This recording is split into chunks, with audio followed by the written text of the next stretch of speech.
Chris Hadfield. Ladies and gentlemen, if you don't know where we are, we're up near the control tower. Chris Hadfield is with us, Kevin as well. Why don't you welcome him here to Gatineau? Thank you very much, everyone. Welcome to the air show.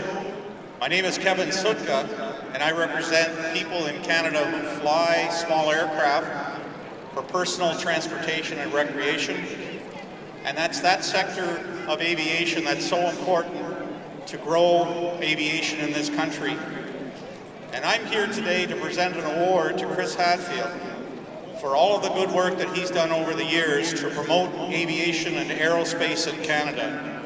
For those of you who have watched him over many, many hours when he was up at the space station, connecting the dots for children between the importance of going to school, the sciences, the maths, and working their way towards a future in aviation. The reason for an appreciation award from our association is to recognize the work that he did in promoting aerospace and aviation to the population of Canada. So on behalf of the thousands of members of the Canadian Owners and Pilots Association, and indeed the people of Canada, I'm presenting to Chris now an appreciation award for all of that good work. Congratulations, Chris.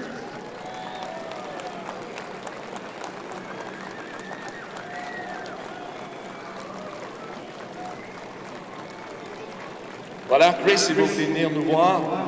Monsieur Hadfield, félicitations.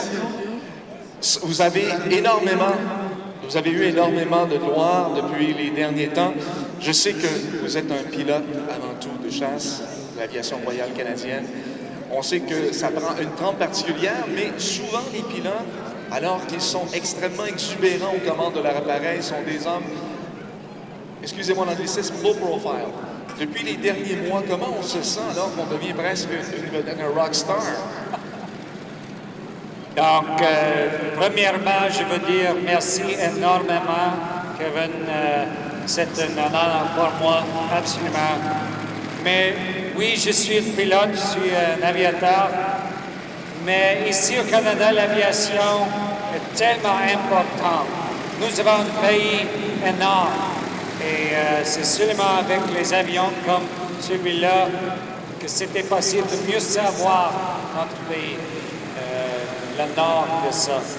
Et moi aussi, je suis dans une famille des pilotes. Mon père, là-bas, il a été pilote pendant toute la vie. Mon frère, c'est un pilote ici aussi. Et donc, je suis juste un membre de famille. Et comme d'être fameux, je suis juste un membre de la famille canadienne. Oui, vous pouvez nous le dire, mais aujourd'hui, Chris Hadfield, vous vous promenez, je ne pense pas que vous pouvez être incognito, tout le monde vous reconnaît. Oui, c'était une partie de voyage, les voyages dans l'espace. Mais moi, je suis juste chanceux. J'ai travaillé fort comme tout le monde, mais j'étais représentatif de tout le monde. Et maintenant, je suis tellement fier que partout au Canada, ils savent ce que j'ai fait et le but de ça. Et avec les élèves partout, le résultat, c'est important aussi. Et donc, je suis tellement content et voir ça. Oh oui! Le passé et le futur. Une dernière question, Chris, avant d'aller à l'anglais. J'ai lu un des courriels que vous avez écrit lorsque vous étiez dans la station spatiale. On vous posait une question au sujet des spectacles aériens, de l'importance des événements comme celui qu'on a durant la fin de semaine. J'aimerais que vous nous en parliez un petit peu, parce que pour vous aussi, je pense que ça a commencé un spectacle aérien, même si toute la famille était dans le monde de l'aviation. Oui, un de mes premiers souvenirs, c'était d'un spectacle aérien quand j'avais 3-4 ans. Et j'ai vu une équipe des F-86, Golden Hawks à ce temps-là. Pour moi, c'est tellement impressionnant. Et j'ai pris la décision que peut-être c'est un avenir pour moi, un métier pour moi, une chose intéressante. Et avec un commencement comme ça, une petite idée comme ça, j'ai suivi une vie intéressante avec un résultat maintenant énorme peut-être. Et donc, c'est important ce qu'on fait ici. Et merci pour vos efforts. Merci à tout le monde qui travaille ici pour ça. Et merci à Vintage Wings, les aides d'époque, pour organiser ça. Nous sommes chanceux avec les enfants d'être ici aujourd'hui. Chris, and I have to ask you too, you bet. I have to ask you about the book, because the book's not just about being in space. We've seen so much of what you were able to accomplish as we followed your story, but exciting times for you because you put to paper what exactly? Yes, it's been an amazing experience flying in space 3 times, so I wrote a book about it, but it's called An Astronaut's Guide to Life on Earth, because you only fly in space a few times. Life happens here, and it's what you learn in the process. It's the things that are important to you, how you succeed, what gives you pleasure and joy in life, and what lessons you can learn from that. That's what's important.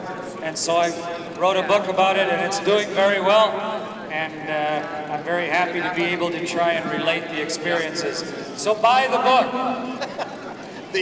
I would encourage you to do the same. In fact, I think we could all learn from it, but particularly if you learn from it, to pass on the lessons to your children. We have a problem in this country right now. When it comes to enrollment at universities, particularly, science isn't being pursued, technology is not being pursued. We've achieved so much as a nation. You've achieved so much because you chose that path. How important is it that kids out here right now do that? How rewarding is that? Canada was not built by mistake, it wasn't built without effort, and it sure wasn't built without expertise. And we need Canadians to continue to do that. You're surrounded by expertise here at an air show. These are each the culmination of a tremendous amount of human ingenuity. And you can look at every one of these airplanes and just see the pedigree and the years of training and the talent that went into building them. And it happens right across the country in all of our accomplishments.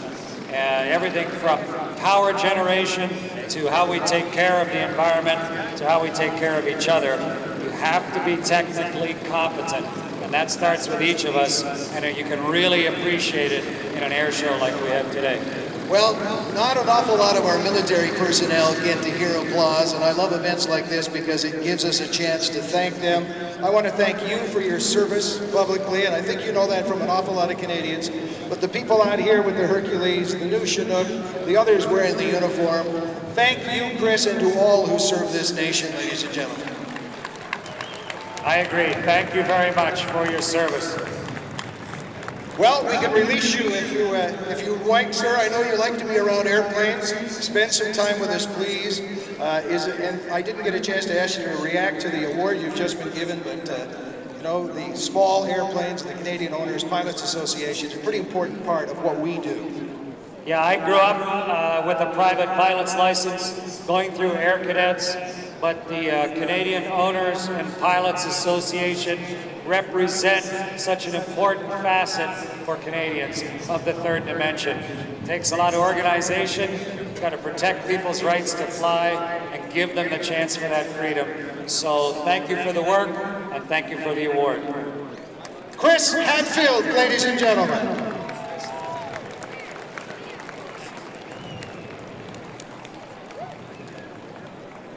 And now we resume our air show. If you look out in front of you, a couple of things are happening. The yellow wings are about to take off.